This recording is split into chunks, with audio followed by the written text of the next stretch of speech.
Have you ever apologized, even when you did nothing wrong? Over-explained yourself, just to avoid conflict? Or felt guilty for someone else's bad mood? That's not kindness. That's emotional debt. And today, we're breaking it.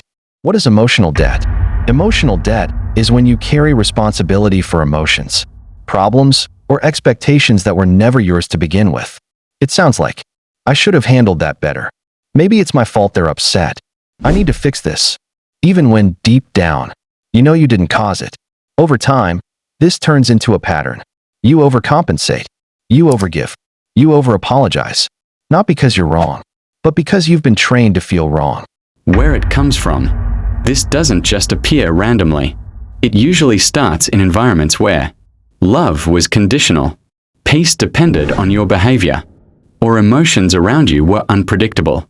So you adapted. You became the fixer, the understanding one, the mature one. You learned, if something feels off, it must be my responsibility. But here's the truth. You didn't become this way because you were weak.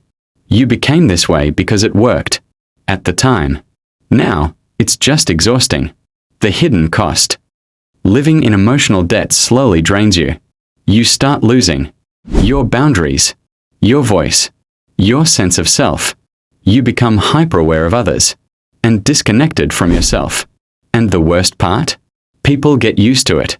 They expect you to adjust, to understand, to carry more than your share.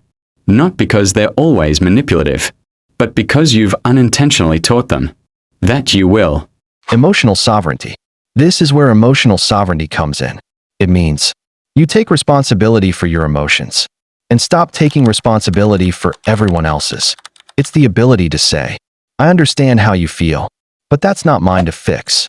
It's recognizing, not every silence is your fault. Not every conflict is your responsibility. Not every emotion needs your solution.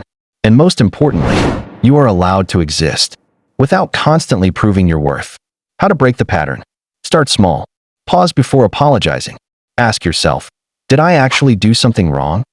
Notice when you're explaining too much. You don't need a 10-minute justification for a simple boundary.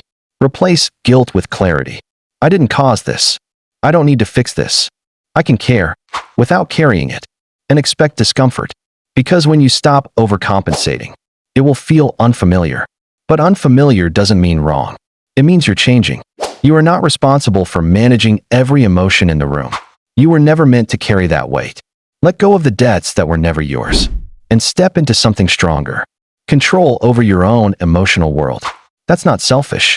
That's freedom.